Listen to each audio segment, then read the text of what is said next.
एक बार की बात है। एक हरे भरे जंगल में मैक्स नाम का एक छोटा लेकिन चतुर चूहा रहता था। मैक्स हमेशा खाना इकट्ठा करने और अपने लिए एक आरामदेह घर बनाने में व्यस्त रहता था। एक धूप भरे दिन, जब मैक्स जंगल की खोज कर रहा था, वह लियो नाम के एक शक्तिशाली शेर से टकरा गया। सबसे पहले मैक्स शेर से डर गया, लेकिन उसके आश्चर्य के लिए लियो ने उस पर हमला नहीं किया। इसके बजाय लियो ने एक दोस्ताना मुस्कान के साथ उसका अभिवादन किया और उससे पूछा कि वह जंगल में क्या कर रहा है। और मैक्स ने समझाया कि वह सिर्फ भोजन इकट्ठा कर रहा था और अपना घर बना रहा था। मैक्स की कड़ी मेहनत और समर्पण से लियो प्रभावित हुआ। लियो भी जंगल में अकेला महसूस कर रहा था और उसे एक दोस्त चाहिए था। इसलिए उसने मैक्स से पूछा कि क्या वह उसका दोस्त बनना चाहता है।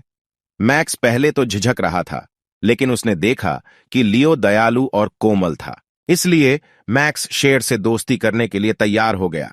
उस दिन से मैक्स और लियो अविभाज्य मित्र बन गए। लियो अक्सर मैक्स को अन्य शिकारियों से बचाता था और मैक्स लियो को भोजन खोजने में मदद करता था। लियो मैक्स को अपनी पीठ पर लादेगा और वे एक साथ जंगल का पता लगाएंगे। मैक्स बाघ को विचलित करने की योजना के साथ आया, जबकि लियो उस पर पीछे से हमला कर सकता था। योजना काम कर गई और लियो ने बाघ को हरा दिया। उस दिन के बाद लियो को जंगल के रक्षक के रूप में जाना जाने लगा। मैक्स को अपने दोस्त पर गर्व था और वह जानता था कि वह भाग्यशाली है कि उसे ऐसा बहादुर दोस्त मिला। मैक्स और लियो ने अपनी दोस्ती जारी रखी और जंगल में खुशी खुशी रहने लगे। उनकी दोस्ती ने साबित कर दिया कि सबसे छोटा प्राणी भी सबसे ताकतवर दोस्त हो सकता है। और भी रोचक हिंदी और उर्दू कहानियों के लिए YouTube चैनल को लाइक और सब्सक्राइब करें। मुझे सुनने के लिए धन्यवाद। अलविदा।